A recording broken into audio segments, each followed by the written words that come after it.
Welcome to another episode of The Next Baseline. I am Danny DeJesus, your podcast host, and today's conversation sits in the reclamation phase of C2R2E, the space where someone has already confronted what no longer fits, has started realigning their life, and now has to decide what comes next. My special guest today is Audra Phelps, founder of Mama Audra. Audra helps moms unravel the web of old beliefs after leaving the Latter-day Saints church community so they can rediscover their identity as women, as mothers, and the leaders of their own lives. With more than 15 years of experience in international education and coaching, including 13 years living overseas, working with women and families from all over the world, Audra focuses her work on ex-Mormon moms navigating grief, mom guilt, identity loss, loneliness, and the fear that comes when every decision is suddenly theirs to make. Through Mama Audra, her coaching community and Reclaim program, she helps women stop passing down guilt, people-pleasing, and fear while building relationships with their children based on love, clarity, and self-trust. So today, we're going to talk about motherhood after a faith transition, reclaiming agency, rebuilding identity, creating supportive community, and what it means to build a new life when the old blueprint no longer applies. So with that said, Audra, welcome to the Next Baseline podcast. Thank you. I'm thrilled to be here. Thanks for having me. So, when we connected over email, I was really intrigued by some of your previous work that you've done in other podcasts, specifically because of how closely aligned with C2R2E, especially after, when I gone through some of the work and the people that you work with, specifically moms leaving the LDS community, when we talk about the next baseline, we talk about often the C2R2E framework: collapse, confrontation, realignment, reclamation, elevation.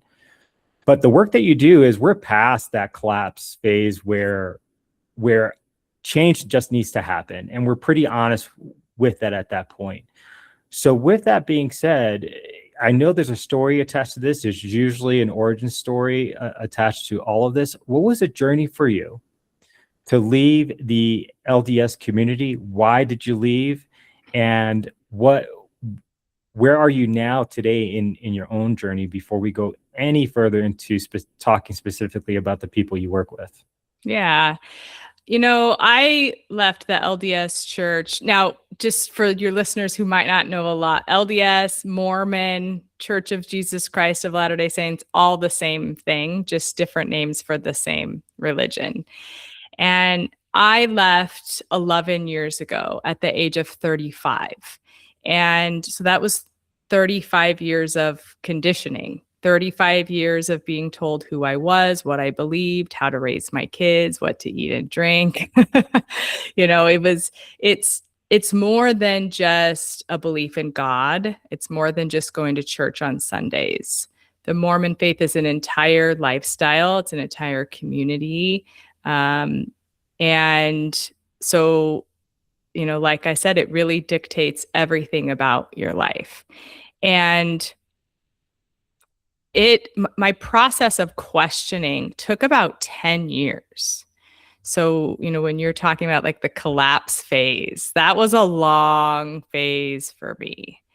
And I think consciously I was questioning for about 10 years, but even as a child, I really questioned things, but I didn't recognize it as this is not a belief that I have, or this is not something that aligns with me. As a child, I was the one in Sunday school who was like, that doesn't make any sense. Are you sure about that? But I was very quickly corrected that my doubts were from Satan, and that my doubts were sinful, and that I needed to make my will the Lord's will. And the Lord worked in mysterious ways, and I didn't have to understand.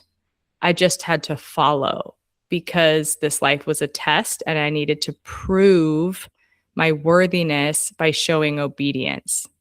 So those were the things that were really programmed into me from the time I could even form a cognitive thought as a small child. And sorry, did you have a question? Yeah, actually it did, because you touched on a lot of different points here. So one of the things that we often talk about on the next baseline is this phase of, as I mentioned, of collapse. And really, what was that what was that process? Because I hear a lot of different signals, collapse just being information, just data being taken in. What was that process like for you to say, hey, something's off here Mm. and I have questions, but they're not being answered? Mm. So what was that collapse process like, especially after, as you mentioned, there was a lot of conditioning involved. And when we look at life, just in general, regardless of religion or where we're at, there's a lot of conditioning that happens, a lot of things that vie for our attention. So you go from collapse to then questioning to then just questioning the condition that you're receiving. Can you walk us through that process, what it was for you? Yeah, I describe it as a slow erosion. It wasn't something that just happened once. I think when I was really first noticing that something was off was when, I was following the prescribed life that I was given. I got married very young. I got married at the age of 20. I started having kids at 22. And then I had 3 kids. And when my youngest was about 4 years old, I was doing everything I was told that was supposed to bring me happiness. I was doing everything that was supposed to be my divine role as a woman and a mother in the church. But I was really struggling with severe anxiety and depression. That was, I wasn't consciously aware of it at the time, but that was the first signal for me that something in my life was not aligned with who I was. I was doing everything, quote unquote, right, but I was miserable, and to the point where I was having like panic attacks almost every night. And I went to the doctor, and the doctor prescribed antidepressants, and that didn't work for me. In this situation for me, it works for a lot of people, but in this situation for me, the problem wasn't a chemical imbalance in my brain. The problem was really that my inner self was fighting the life that I was living in. And I had a lot of experiences, many small experiences. I say leaving the church is like going through the letters of the alphabet. I couldn't go straight from letter A to letter Z. I had to hit every letter in between. And I had a lot of experiences that started to show me that maybe some of the beliefs I had, there's other beliefs out there, that they weren't so absolute as I thought that they were, and I also was living a life where I was very dependent. I was very dependent on my husband for finances because I was told my place was in the home and I should not be working, even though I desperately wanted to work. And I was very dependent on the church to make every decision about my life for me. So when I say I was following checking all the boxes on the checklist of being a good person that was supposed to make me happy, I didn't make that checklist, right? The church made that checklist, but I was following it. And one of the things I did in the beginning was I went back to school, and I thought, okay, I'm really struggling with anxiety and depression. My antidepressants are not working. I need something for me. I know the church has told me that I really shouldn't have a career, but I need something for me. So that was kind of my first like toe in the water, right? I was like, I'm doing something a little different than what they've told me to do. I'm going to go back to school and have a career. But I wasn't quite brave enough to choose a career that was really aligned with what I wanted to do. I still had the conditioning that my primary role was as a mother. And so I chose to be a teacher because nobody at church would look at me sideways as a teacher because I had the same schedule as my kids. And but what that did was it gave me a sense of self. Because I was going back to school, I chose to be a high school biology teacher. I really loved science. I was starting to find success. I was starting to find a sense of independence. And I was connecting with other people outside of the church, making friendships with people outside of the church. And I started to see what real friendships were without the judgment of who I was or what I was doing. And I could like safely share my feelings without worrying about someone going, "Oh, you know, you can't believe that. Oh my gosh, I can't believe you said that." You know? Now, Audrey, you touched on, and I didn't mean to cut you off. It's No, just no, it's good. there's just so much to unpack there because you Yeah. touched on, I think, three things that I immediately was able to pick out. One, you touched on aspects of mental health, and then you touched on identity, and then also community. So there's three specific things that I think are worth peeling the onion back on a little bit. Let's start with the mental health piece because I think, and I hear you on this, especially because I grew up in a very Christian church, very conservative kinds of churches that I've come throughout my life, and just like you, there was a point in time where I made the deliberate decision to essentially walk away from the physical building of the church for part of the reasons was from the mental health aspect. I know for me, I got tired of hearing, pray more. I got tired of hearing, I need to read the word more. And so what I found for me, it was not my relationship with God per se, or my relationship with, the divine or spirituality that was the issue. What was causing my anxiety, depression was actually the physical church itself. So Yep.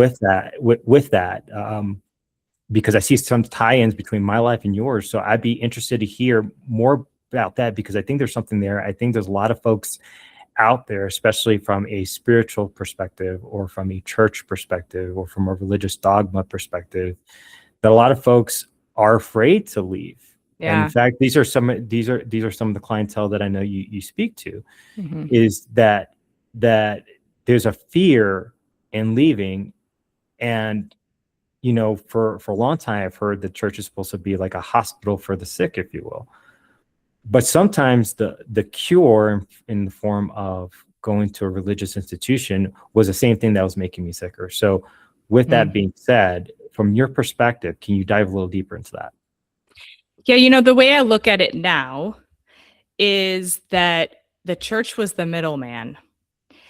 Like if you have me and God or universe or spirituality, however people define that, the church was the one in the middle that was sort of interpreting my relationship with God for me. And, just like you said, those answers of pray more, read your scriptures more, after a while, those answers aren't good enough. And you're fighting it, but you're also so conditioned to follow an external authority.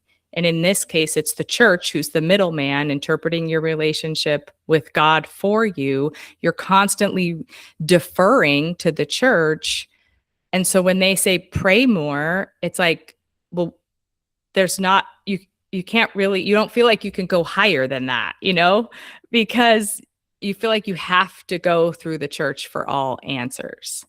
And so when you're in that phase and like you're in your life, you're really struggling, you're feeling that anxiety and depression and you're being told pray more and you're like, I can't. I literally physically cannot pray more. I'm still miserable.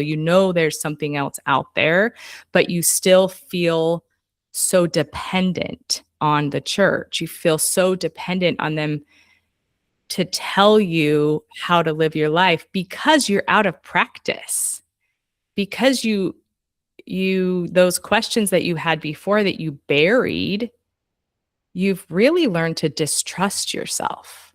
And so that something's not feeling right and you're miserable, but you don't even know how to tune into yourself anymore. And so really that's your subconscious speaking to you through your body saying something is not right. We need to make a change here. Yeah, no, and I 100% agree with that. And I think those are indications. And again, those are signals that are, as you mentioned, our body is telling us. And I think sometimes as human beings, I think we try to explain away the things that we feel when, and there's people that sometimes say, hey, I want a sign from God. Like, what's the next step? And here's what's mind-boggling to me. I think God spirit, the universe, whatever it is that you believe and want to call it. We us human beings were created in a very, very unique and interesting way, especially when the things that we ask for or signs for, our bodies are literally telling us. Our bodies are programmed to communicate with us, and yet we don't listen to that. So, kudos to you for listening to that inner self, that your body just giving you messages. And I think that's something valuable that anybody listening to this can take away, that initial sign. If they've been asking for a sign, here's a sign. Your body's going to tell you. Yeah. Your body's going to tell you when something's wrong, just like your body tells you when you're feeling sick. Your body, your heart, the physical manifestation of whatever it is that you're feeling, you're going to feel it. And so that requires some sort of attention. Yeah, and then, absolutely. Yeah. And then what we do with it afterwards, I think this is where discernment and wisdom comes in. So it's one thing to receive a message and another thing to act upon it. So with that, I still want to build on this, because now you also touched on identity as well. Yeah. And so what was the big challenge for you when it came down to identity? Because I think a lot of the things or the challenge and the struggle people face is this doesn't feel right, but this has been part of my identity for so long. I don't even know how to leave. I don't even know what's the next step I need to take. Can you walk us through what it was for you to go through this whole rewrite of your identity? After I left the church, is that what you're referring to? It could be during the process where you were thinking of leaving, because at some point I imagine that you made the decision you're going to leave. It's just not if, it's just a matter of when and how you're going to do it and how you're going to execute that. So with that, just walk us through like that moment you made that decision, because the moment you made the decision, in my mind, there was already a change in identity at the time that you chose to execute it. When the execution happened, or when the physical manifestation of you leaving, we can talk about that as well. Yeah. But it's that point where you said, this is not me. Yeah. And I'm making a different choice, and I need to figure this out. Yeah. I think I subconsciously left several years before I consciously made the decision, and I could consciously say the words, I am not Mormon. Those words were really hard for me to verbalize out loud.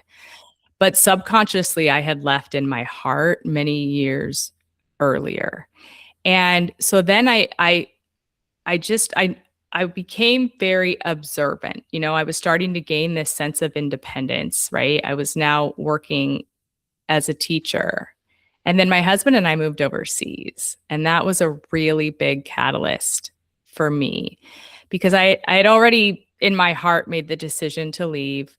We moved overseas, where it was really easy because I had this physical separation from the church. I was no longer in the minutia of it anymore. And I was now completely surrounded by people of different beliefs, different nationalities, different cultures. And I found myself being very open and very curious. Like, tell me more. What do you believe about that? Oh, that's so interesting. And then I started to feel consciously it's all starting to bubble up. And I had some cognitive dissonance, right? Where it was like the things that I'm seeing aren't aligning with what I was told. And I would like visit these different churches, and people were happy. And they felt very spiritual and sacred, whether it was a Hindu temple or a Muslim mosque or a Catholic cathedral or a Zoroastrian fire temple. It felt spiritual and sacred, and the people were happy. And it was like, this is going against what I was told. This is going against the belief that I have. It's almost like what do you have that I don't? Yeah. And if this was supposed to be the perfect and the end all be all, if this religion that I'm a part of is supposed to be the thing, then why do I feel like this? But I see everyone else, they're believing in whatever they believe in, but they are much happier than me. There's something wrong here. Yes, exactly. They are much happier than me, and I'm supposed to be the happiest one, you know? And so that started poking holes in the identity that was given to me.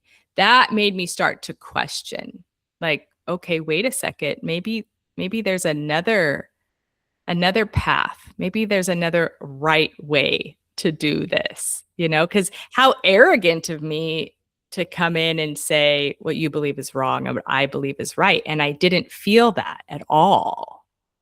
I felt like there was beauty in the diversity of beliefs. So that was poking holes in the beliefs and identities that were given to me.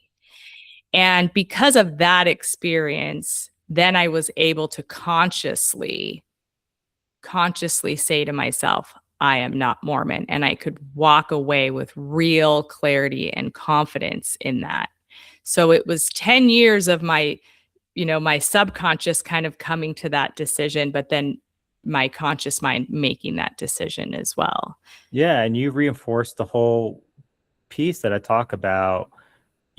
When you left the country, you started seeing other cultures, you started seeing other people, and the interaction with the external world that you probably didn't have a whole lot of exposure to up until you left.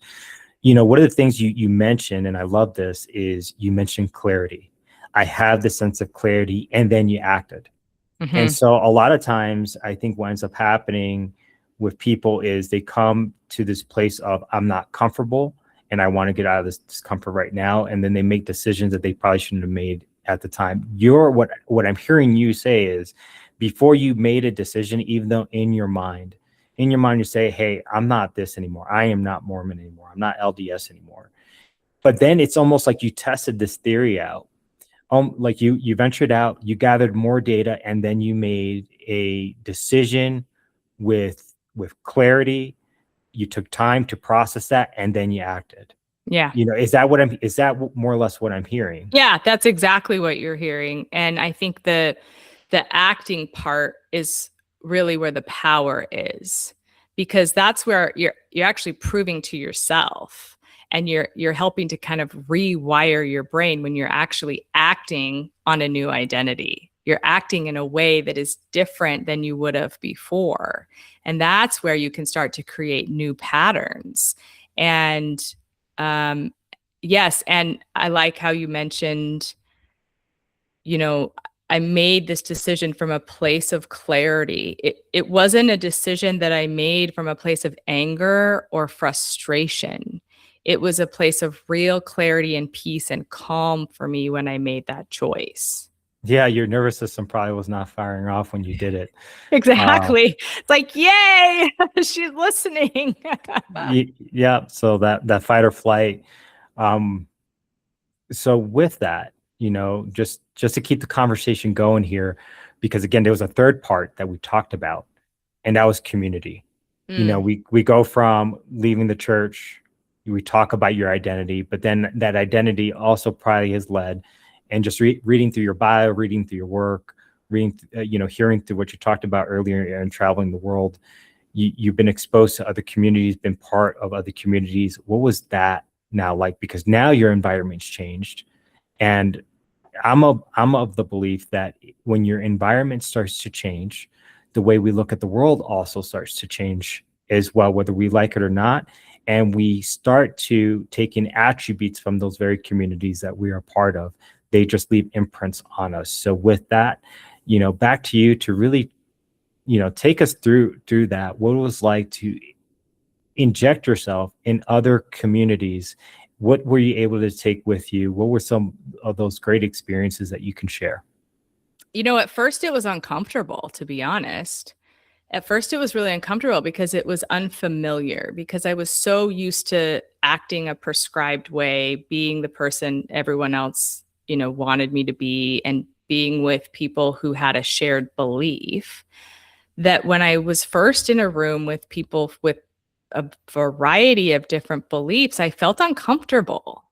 I didn't know that it was safe to offer a differing opinion, right? But very quickly, as I kind of ventured out, I realized that the relationships I had in the church were actually very superficial. And that these relationships that I was building with people outside of the church, there was no judgment. There was just curiosity. It was real deep connection. And I loved that we could talk about different things without one person trying to convince the other person. And so this is where I saw what real community could feel like, real belonging could feel like, because I was now looking back, hindsight is 2020, and realizing that my sense of belonging and my sense of worthiness and my sense of love was actually conditional before. But now I could choose to have relationships with people where there were no conditions, where I could belong just as I was. And they accepted me just as I was. And I was worthy just for being a living, breathing human, and that love was now unconditional with the right people.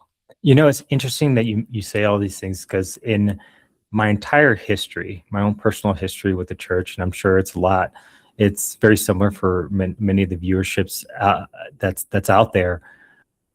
From a church perspective, everything that you said is what I would preach to my entire life and what the church should be.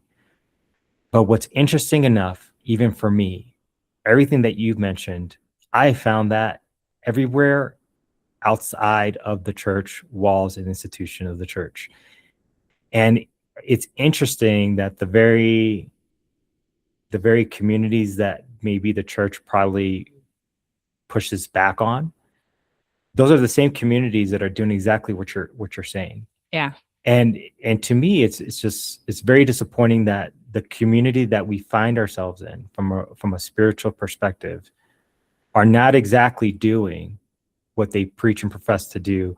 And you're just reaffirming, at least even to me, that love, acceptance, community, belonging comes as you are. Those are real human needs.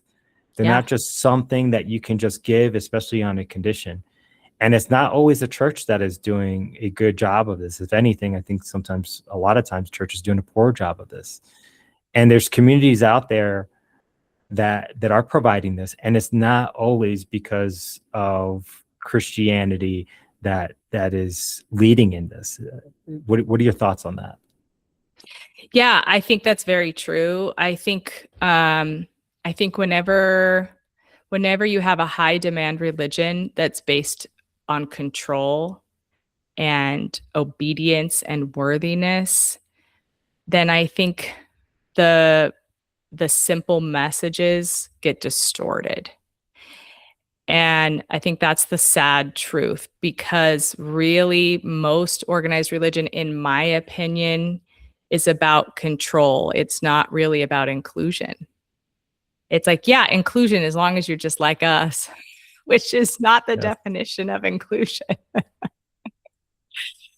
So it's a sad reality. And I have found much more of a sense of inclusion outside of a religion where everyone is welcome, no matter what your belief is. No, and that's great, which leads me to my next point here. It almost sounds like you had, after this whole, come to Jesus moment, for lack of putting it better out of the way, that you've had, where your identity was questioned. You went through this whole, something's not sitting right. This is the direction that I'm now going to go. There's a process of your values. It sounded like they went through this intense phase of realignment, where what you believed had to be realigned, your core beliefs, because you mentioned being programmed or conditioned for so long, almost over a decade, from what it sounded, if I heard you correctly. What was that process of realigning the self to become more, not just your authentic self, but put you also on a path to where you can thrive in the way that you visioned and you felt you were called to live like, if that makes sense? Yeah. I left 11 years ago, and I think that's a process that I'm still going through. And I think that's a lifelong process, honestly. Um, for me, at first, I just kind of dove into my kids. Like, okay, I felt a lot of mom guilt, like I'm failing my kids. Moms are supposed to have all the answers, have all the certainty to give their kids, guide them in their lives, and I couldn't even guide myself in my own life. So I put a band-aid on a lot of different situations at first because I didn't really have a plan. I didn't know, I would hear things like, oh, you need to discover who you are. And that just sounded so abstract. Like, what do you mean discover who I am? Like that it didn't make sense to me at first. And so at first I just kind of dove into my kids, and because I didn't want them to feel ungrounded. And so one of the first things we did, which was actually very transformational for our family, was we got everyone together and we said, let's create a Phelps family mission statement where we decide what values are important to us together. And then we're going to use these values to help guide us as a family in different decisions that we make. And so we got everyone together, our 3 kids, me and my husband, and we all came with different values that we thought would make us a good person and that could help us in the future, good character attributes as well. And we came up with a mission statement all together. And that was really like my first powerful, like taking my power back first step. I didn't need a moral compass from a church. I didn't need an external authority to tell me what my values were. I could do this with my family together, and we could kind of recreate our path. That was a really powerful first step. Then a lot of it was paying attention to when I felt emotionally overreactive. So in other words, you're talking about self-awareness here. Yes. Yeah. Yes. Definitely self-awareness and being willing to pause, right? Like if something was happening and I was reacting to it and it seemed like my reaction wasn't quite matching the situation, I was learning to pause. There are very few decisions you have to make in life that have to be made right away. So I was learning to pause and go, okay, I'm feeling out of control right here. Let me dive into what's happening inside, and what am I feeling in my body? That was the first clue for a lot of things, because my body, that anxiety and depression was kind of the first thing that led me out of the church. So now I'm going to start paying attention to where this feels in my body. So if something felt like constrictive and tight, or like I couldn't quite get a breath, or like if someone's like pushing you down the chest, or yeah, almost like cutting the windpipe to where you can't even breathe, that kind of feeling. Exactly. Then I knew that there was some kind of old conditioning that was firing, that I was behaving and thinking through, that wasn't really aligned with me. That was kind of the first sign that an old belief was determining my behavior in that moment. And so I would sit with it and start asking myself questions. What is the emotion I'm feeling here? Where is this coming from? What is the belief that is giving me this emotion? And usually it was some kind of a belief around my definition of a good mom or a good wife. Like a good mom always sacrifices for her kids, or, whatever it may be. That was a definition that was given to me. And so I would start poking holes in it. Like, is there ever a time that is not true? Is it true 100% of the time? And if I could start to show my brain that it was not an absolute truth, then it starts to break down that old identity. And then it was like, okay, then if I don't believe that as an absolute truth, then what's a different belief that feels good? So again, I'm tuning back into my body again. What's a different belief that feels open and expansive and airy? And then that's something that aligns. And I think all of this, right, is painting a picture because, we talked about, or you talked about, I should say, personal agency or reclaiming personal agency. You talk about self-awareness, and you went through this, whole conversation about feeling the things in your body. But then most importantly, you also talk about what doing the work looks like. And I think this is an important piece because a lot of times we hear people say, if we want change, you need to do the work, you need to do work, you need to do the work. Well, what does the work mean? And so, ladies and gentlemen of the audience, this is exactly what the work is. I mean, Audra pretty much just outlined it. Is sitting with yourself in that feeling and asking questions and not necessarily reacting towards projecting that onto somebody else, but really painting it back inwards to say, hey, why am I feeling this way? And did my reactivity call for, based off the situation, was my reactivity called for, or was there something else at play? And having that conversation with yourself. So Audra, thank you so much for outlining that, because I think that's one of the key pieces I think people miss on the process of transformation.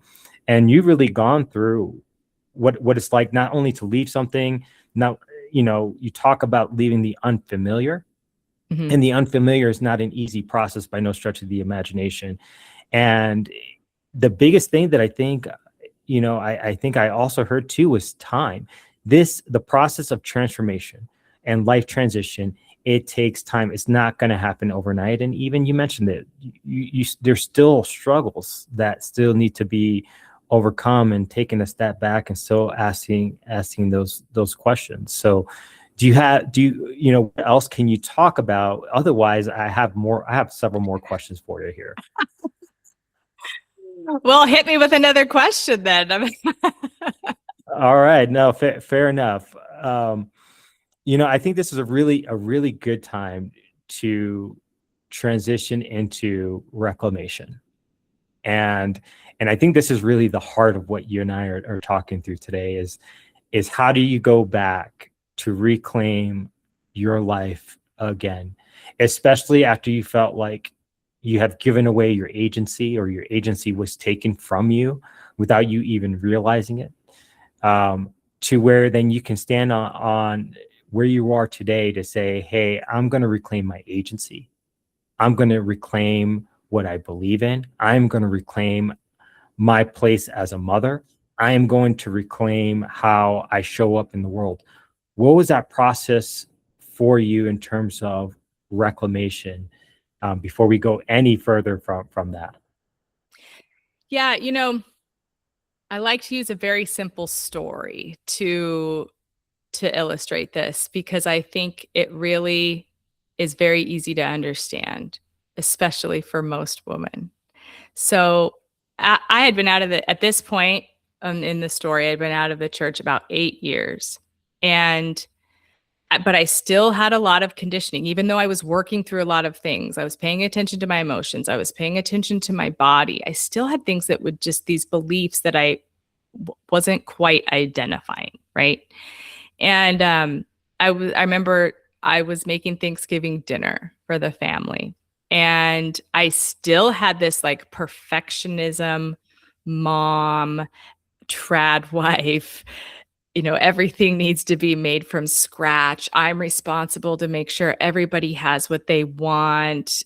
Everyone's happiness is my responsibility. I still had some of that conditioning that I hadn't quite identified yet. And I was making Thanksgiving dinner, as I did every year, for the family. And I was making apple pie from scratch, which is a lot of work. And I remember being in the kitchen, like cutting up apples. And I was feeling resentful. I was feeling really resentful. So that self-awareness kind of kicked in. And I was like, why am I feeling so resentful? Well, this is a lot of work, and I'm making apple pie. I don't even like apple pie.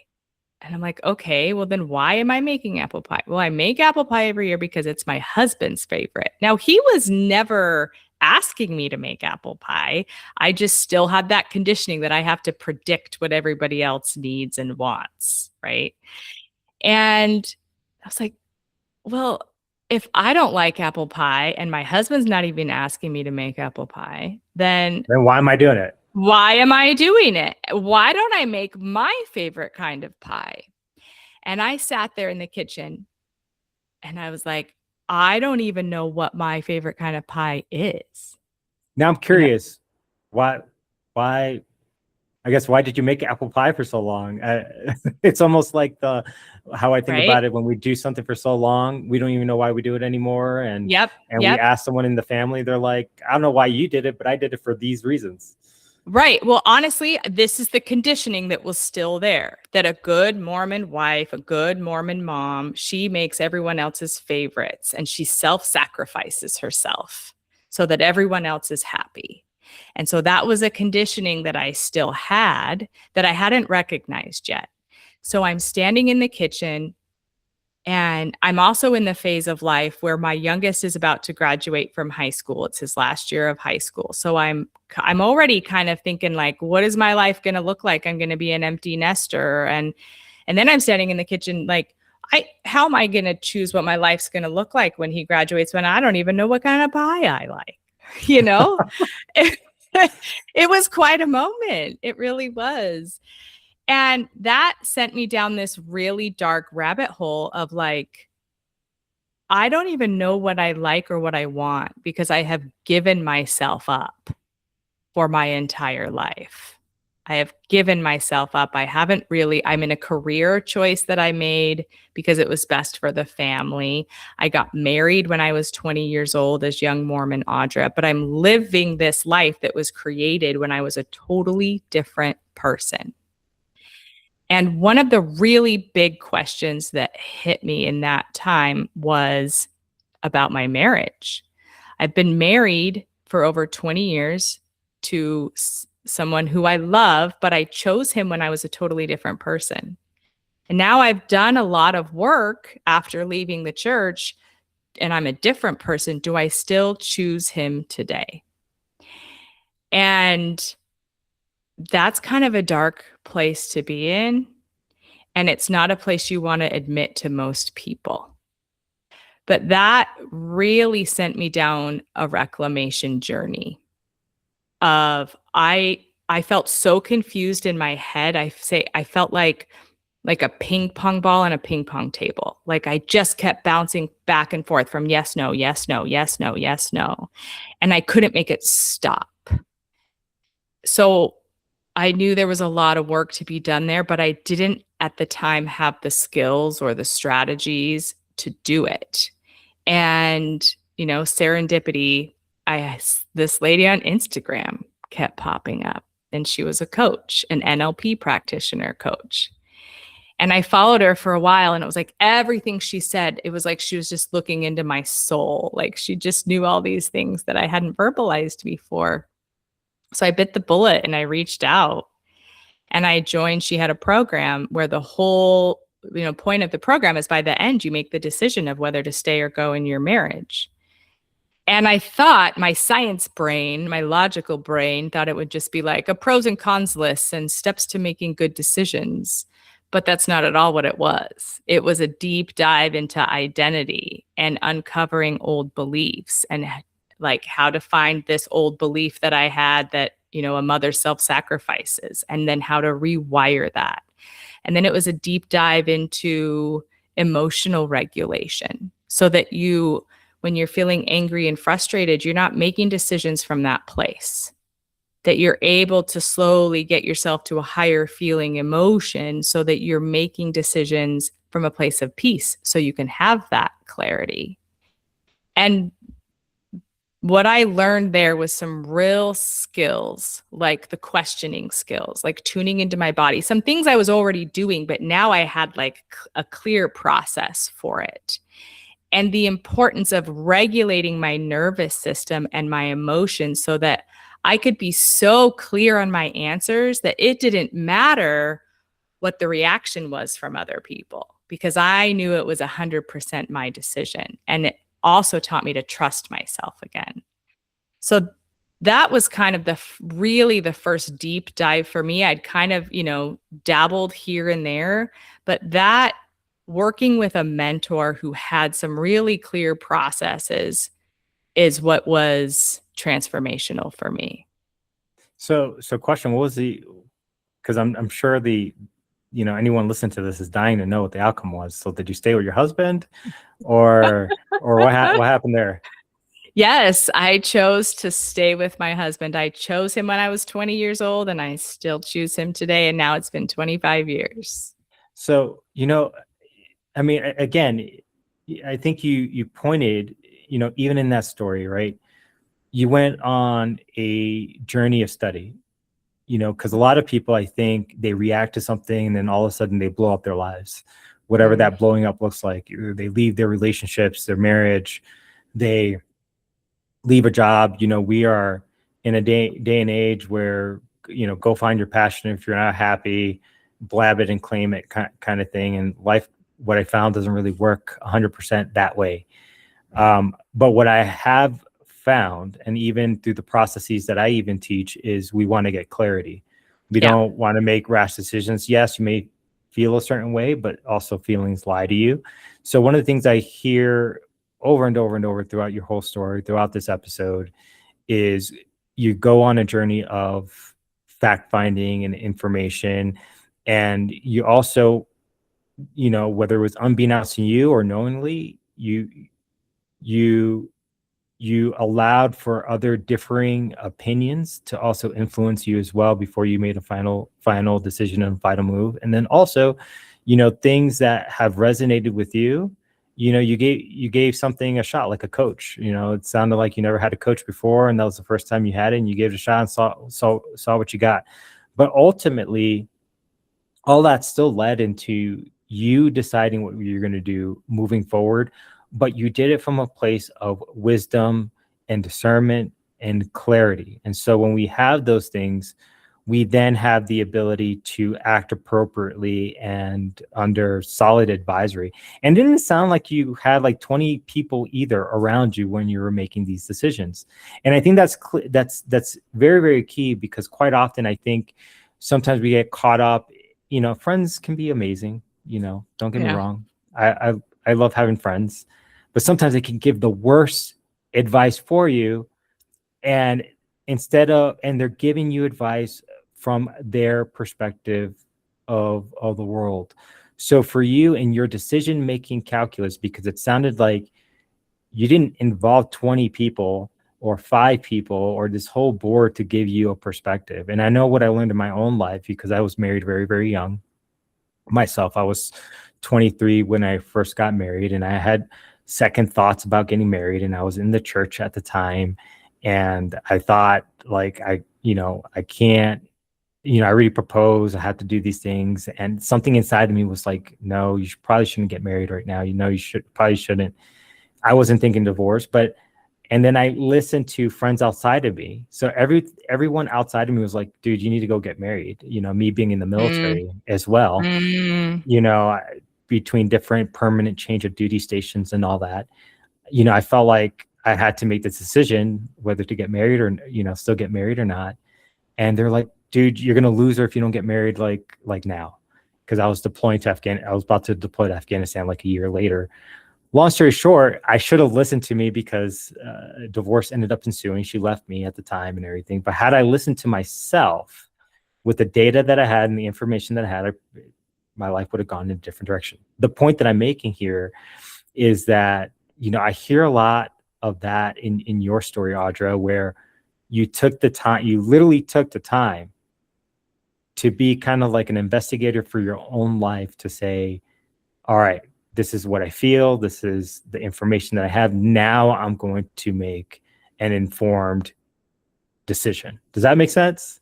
Absolutely. 100%. I think many of us, whether we're in a high demand religion or not, have been conditioned to give our power away. We give it away to our to our parents. We give it away to teachers, any kind of some kind of authority figure we see over us. We give our power away. And then that's the well-worn pattern, to constantly look to some outside authority to tell us what to do. So when we have these big questions, we ask all of our friends, we ask all of our family members, and we get differing opinions. And then it's even more confusing, or we read all the self-help books or whatever. But what I have learned through trying this out and then acting on it, all the answers are within me. Every single answer for my life is within me. I just have to tune in. I have to tune in. I have to regulate the emotion so that I'm listening to myself from a place of peace, because that is where you're going to get the clarity. Like you said, when there's a big event that happens and your life is kind of, thrown up in the air, when you're in that collapse phase, that's not really the time to make huge decisions, right? Really, you need to be able to have some skills to emotionally regulate yourself so that you can be in a place of peace and clarity when you make these decisions, so you can hear your inner knower and you can listen to your body. And then you're making these decisions and it's like, yes, 100%, that's it. Like this program that I went through about stay or go in my marriage, it was a 10-week program. The first 8 weeks was all about identity and emotional regulation and nervous system regulation and boundaries and people pleasing and learning all about myself first. And then the last 2 weeks were making that decision. But I had to do a lot of work to get to the point where I felt regulated and I felt like things were clearing up and I felt like I knew who I was and I was learning how to listen to myself. And so then I could go through a process of making a big decision like that. So, and I think this is a really good segue to get into, at this point, through C2R2E, you talked about collapse, confrontation, realignment. And I don't even think we intended it this way. It just happened to be how it turned out. But then we're talking about reclamation now. And I know you have a program. It's called Reclaim. And I think this is a great segue, right? To talk about what Reclaim is, who it's for, what brought you to create that program. Tell us a little bit about that. Yeah. I created what I wish I had when I left. Don't we all do these things with our origin stories? We all say, I'm creating this thing because I never had it. In fact, exactly. I created this framework because no one out there has been able to answer to me, how do you get through life transition? So I came up with what I thought it was for me because of what I did. But anyways, and I love it. From you. Yeah, no, good. It makes perfect sense. That's why I resonate with it.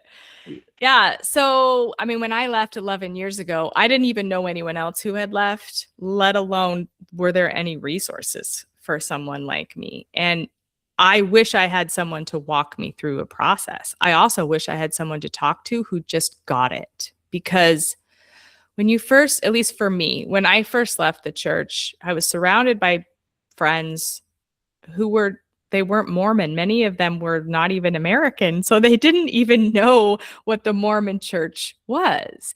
And so I was trying to explain to them what I was going through, but then I also had to kind of explain the church at the same time. And then it was just like I felt constantly torn and it was exhausting.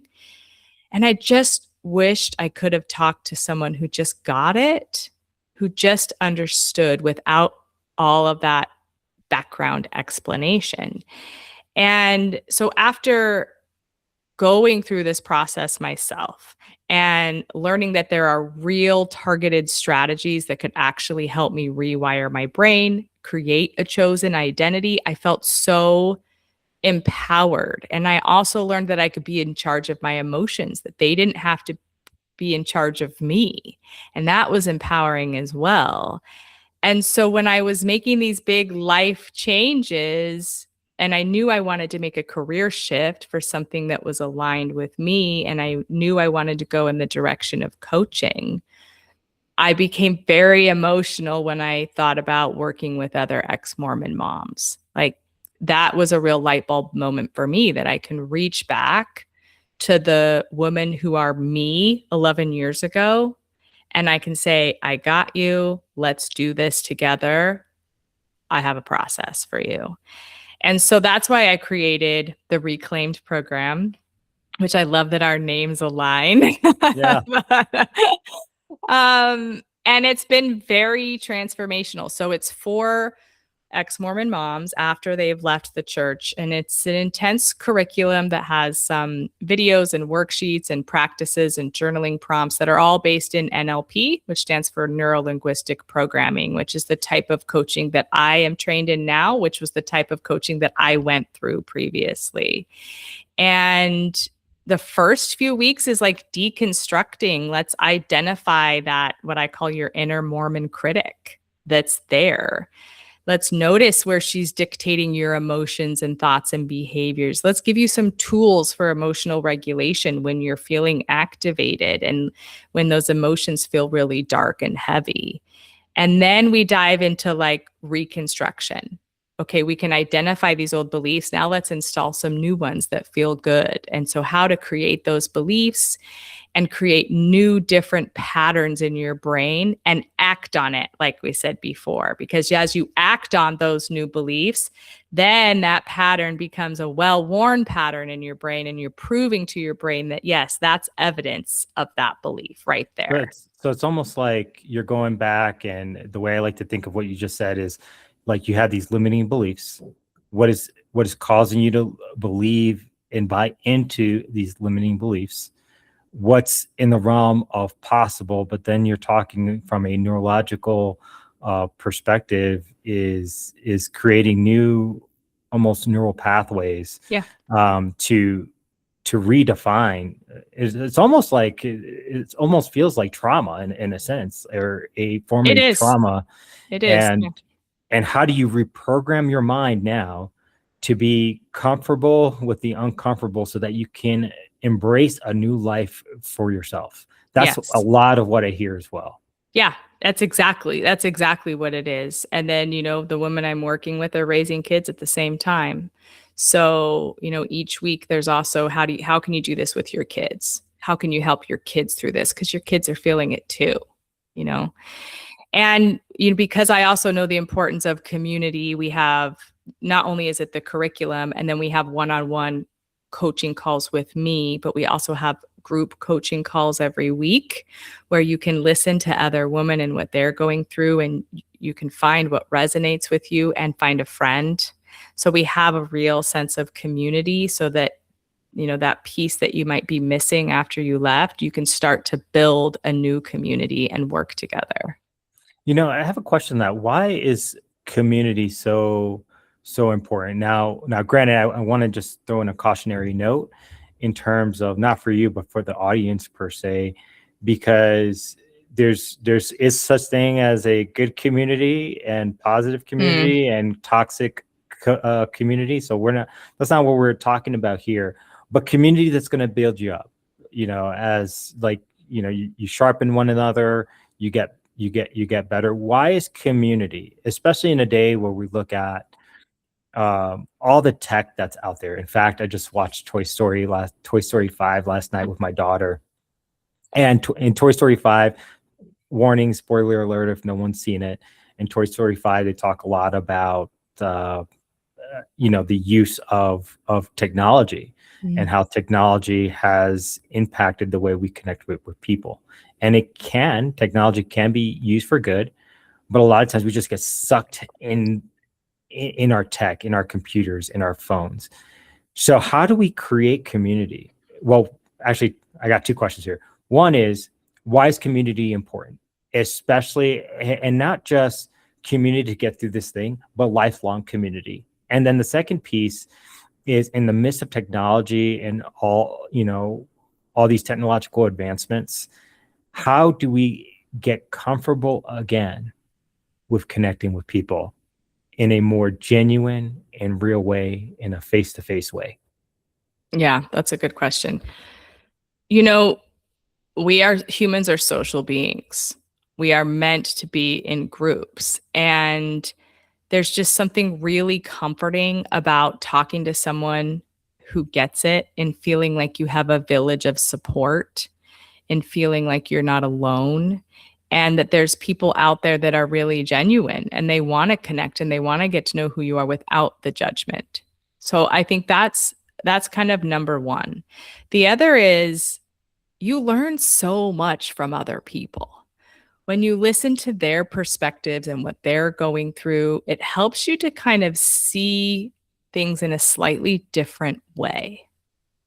And so that adds to the transformation when you can hear other people's stories and you can see how it applies in your life. And wow, I'm that's so inspiring how they handled that. Or even, wow, I'm so glad I didn't handle it that way. I mean, you can really kind of just learn about the different ways to do things and as you're connecting with people.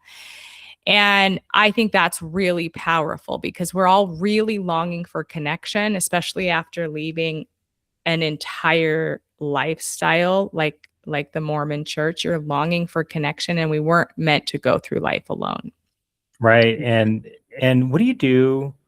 What do you do in terms of, and I think you alluded to this at the very beginning when you're talking about your story and finding people that believe something different, that were challenging your beliefs, but not in a bad way, like in a very, very positive way. Now, for people that are venturing outside of what they've known, and maybe through some of your coaching calls that you've received, what are some of the challenges that you can talk through in terms of people, they hear something that they may not like, or is different so much from what they believe? Because sometimes we hamper or hinder our own rescue per se because of someone's what they believe versus what we believe. And sometimes we get emotionally attached to what we believe, even through the process of transformation. So what would your advice or recommendations be for those out there that are struggling to hear and buy into beliefs that may not be theirs, but they're not invalid? And so again, going back to that reactivity, there's a lot of parts and pieces here, that self-awareness and reactivity. What can you say to those that are struggling with other perspectives out there, and how to digest a different perspective? First thing I would say, just be curious. Be curious. And when you're listening to someone, listen to understand. Don't be listening to think of your response, or don't be listening to think of how you can interject with a rebuttal. Like, literally just listen to understand. And that's huge.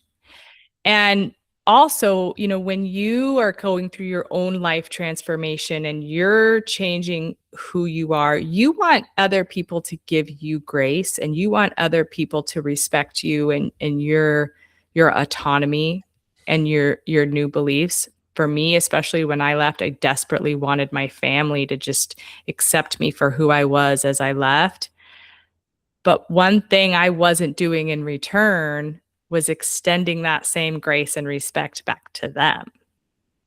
And so I had to really self-reflect, like, I want them to respect me for my choice to leave, but I'm not respecting them for their choice to stay. So it really needs to go both ways. And, through all of my travels and all the different international schools that I've worked in, I have seen in practice that you can have a room full of kids, all from different countries, all from different religions. You can have an Israeli and a Palestinian in the same classroom, and they can be best friends.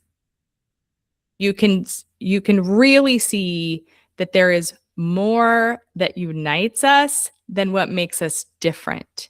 And there is not one right way to do life.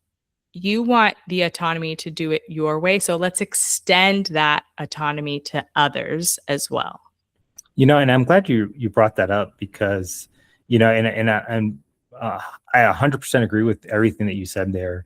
And I think that message is very true and timely, even for today's world, especially here in the United States, where everything is so polarized. I think that's just something that's very, very timely, and that doesn't get talked about enough, that regardless of what we believe, there's more that unites us than it actually does, that actually divides us. And it's up to us, though. We have to as you mentioned, we have to take a step back and self-reflect and say, hey, I want to be respected for my beliefs. But I also, at the same time, need to respect you for yours, and we can still be friends. And I think that's true whether it's in religions, everyday life, or it's politics. Doesn't really matter. There's ways that we can all come together as essentially one tribe to help each other out and support one another. And love, I think, most importantly, is love. Love one another as well. So I think it's super important to come in with an open mind and an open heart, versus one that is bent on, if I don't agree with you, then you're not my friend, or you're not someone I want to associate with. And in some cases, I mean, the differences could be so huge that it may not be a good fit. However, at the end of the day, respect is a two-way street, as you mentioned. Yeah. And I really, really love that. So, I think we're moving to the final moments here. And, since we're kind of on this, on this trail, I just feel led to just finish off the whole C2R2E phase. And so I'm just curious now, because I don't want to be left on a cliffhanger here. I always love talking about elevation. And elevation, out of anything I can ever talk about, I think that's like that's the hope for everybody. That's the hope for this podcast, is to see everyone reach their new baseline, their next baseline, for them to find themselves in the place they're elevating. But elevation is not just a one-time. It's not just a one-time. You get to the top of the mountain and it's done. In fact, if anyone's looked at my logo, it looks like a triangle or a delta moving upwards, but really it's a representation of the different levels and phases that we go through life. When we get to a new mountain, we have some space and time. We can relax. We can look out into the distance, and we can take a step back. And then there's a new mountain to climb. And so, anything about Elevadas is always about these mountaintop experiences, but every mountain also has a different base. And the more mountains you climb, the new baseline, the more and new baselines that you have. There's never a Mount Everest where you get to the top and you just say, hey, I made it here. There's always going to be a new Mount Everest happening. So Audra, for you and where you're at right now, because I also believe that elevation is not just about you elevating and thriving, but you also bringing the people with you. And I see that in your work. I see how you're taking your experiences, you're taking your baseline, and you're looking out into the distance and trying to bring other people, up along the way as well. Not to take away your thunder or anything, but what does elevation look like for you? I think I'm always seeking elevation. One of the things that I do every morning, and I've done it for several years now, and is I sit with gratitude. And I don't just mean like a trivial gratitude list. But if the emotion of gratitude is the emotion I want to feel most of the time, I spend time first thing in the morning making a list, but not just making the list, like actually sitting in it, sitting in that feeling of gratitude. Because the more I can feel gratitude, the more my brain is going to be looking for things to be grateful for. And that feels like joy to me. And that feels like peace to me. And then I'm making decisions from a place of peace and a place of joy and a place of gratitude. And when I'm in that place, there's no fear. There's a release of all fear that I used to have, fear of doing it wrong, fear of making a mistake. And, kind of going back to what we were saying before of like, right versus wrong. The world is and growing up as a Mormon, everything was very dichotomous. It was either right or wrong, good or bad, yes or no, all or nothing, in or out, right? But elevate for me is a spectrum of choices, and all of them are beautiful and all of them have value. And I have the freedom to choose any of those that align with me. No, and that's beautiful. Like I really love that. And I think overall, I think that really puts like kind of like a nice little bow on this whole journey that we just took together. It's interesting because, I had a certain way, a certain vision in terms of how this episode was going to go today. And it totally went in a whole total different direction than from what I originally start. But I loved it because your life and the work that you do completely aligns with what the work that I do through Elevatas, through the Next Baseline podcast, to give people different perspectives out there and what it means to reach their next baseline. And there's so many different lessons that I even learned through this time, or even were a reminder to me in terms of life transformation is a process, not just from the time that you realize you need change, but then it's like, how do you create your exit plan to then what does this mean now? And then to having to do the actual real work that we talked about, which is sometimes sitting, observing, orienting yourself before you're deciding and you're acting, so that you make your actions and your decisions based off wisdom, discernment, based off, most importantly, clarity. So with all that to be said, for the women out there that are listening, for the viewers that are out there listening, and I really do hope there's men out there listening here as well, because this episode to me was not just about leaving the Mormon church or that process. This is really an episode about life transformation, with leaving the LDS community as just one piece of that strand of everything that it means to elevate and to move forward in life. So with that said, for your own viewership that I'm sure is going to love and can't wait to see this as well, for the women out there, for the other viewers out there listening, what's a central message you want them to take following this episode? That they're not alone, that there's a whole community of people that are willing to welcome them with open arms. I would say that's the primary message. You're not alone, so reach out. And then the other would be just start paying attention to your body. Just start with the small things. Start paying attention to how you feel in different situations and sit with it. And journaling is really powerful. Write it out. What are you feeling? Where is it coming from? And that's going to be your first step. So for those that still feel like they're carrying maybe an old blueprint, you talked about programming. I like to talk in terms of blueprints. So for those that have an old programming, an old blueprint that they can't just shake off, but they know, as you mentioned, they're going through this exercise of listening to their bodies, but listening to themselves, listening to their inner intuition, but they struggle letting go of the old life and the old blueprint. What would you say to those people? I would say you need a mentor. Really. I mean, that's what made the difference for me. It was 8 years of me basically throwing darts in the dark, of trying to figure out myself and paying attention to my body. But when I had a mentor who gave me some real targeted strategies and a real process, that's when the transformation happened. So, maybe it's someone in your community, maybe it's me, but reach out and find a mentor to help you. Well, speaking of you, so where can we find your work? Where can we learn about Mama Audra? And then also, how can folks connect with your Reclaim program? I know there's some podcast episodes about previous episodes that you've had. I'm glad to be part of that community now as well for you, and have this conversation. So with that, where can people find you? And in the description, we're going to have all these links. So for the viewers out there, don't worry about it. Just go into the description, and you'll be able to find everything that you need to know about Audra here. So with that, Audra, where can folks find you?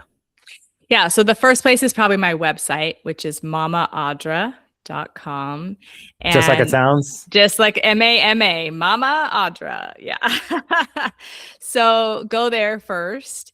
And then there's a free masterclass on there called 5 Shifts Every Former Mormon Mom Needs to Make. that's the first step for the Reclaimed program. If that's something that resonates with you, then you can book a call with me and we can chat and, see if we're a good fit for each other. I also do some one-on-one coaching as well, but the Reclaimed program is where the real transformation happens. So go to the website. I'm also on all the socials, Mama Audra. Except Instagram, it's Mama Audra Official, because someone already had Mama Audra. So Oh, they stole it. Well, so so jump on there and reach out, and I'll get back to you. Awesome. Hey, Audra, this has been probably one of my, I haven't had too many episodes that I've had so far. I think you're number 3 or 4 that I've had. And this has been just an amazing time. And, I've even learned a few things along the way, what transformation looks like. You're definitely the first person that I had the opportunity to walk through the whole C2R2E experience from a, no kidding, real life transformational process. And so your story even reinforces the work that I do. And so I think, call it serendipity, the universe, God, what have you. I do feel like there's a lot to be said for the work that was, for the things that were said through this work. And so I just want to appreciate you and your trust in giving me the time and the opportunity to have this conversation with you and to be able to ask you some questions, and that we were able to provide some incredible value. Because I'll tell you, just my background being in the military over 20 years, a lot of the things that we talk about, I think even from in the military community, folks struggle through so immensely as well when it comes down to transformation. So I don't think you have to be a Mormon per se to have listened to this episode, by no stretch of the imagination, because the process of transformation, whether you're listening through a framework like C2R2E, or you're hearing through stories like Audra through her work at Mama Audra and Reclaim program, the process of transformation is almost always identical. Yeah, I agree. And thank you for creating such a safe space to share stories, I think. And your framework is really spot on. So thank you. No, I appreciate it. Audra, any final words before we close out today's episode? No, just thank you. Reach out. I'm happy to talk to anyone who feels like this resonates. All right. Well, hey, Audra, thanks again. And to the viewers out there, I just want to thank you all again for listening to another episode of The Next Baseline. You can find all the links in the description, to include all of Audra's work, and then also the work of Elevadas. You can find it in the description to this episode as well. I want to thank you all for listening. And then I also want to wish you all the love, peace, joy, and happiness moving forward. May you find your next baseline. And until then, and looking forward to connecting with y'all in the future. See ya.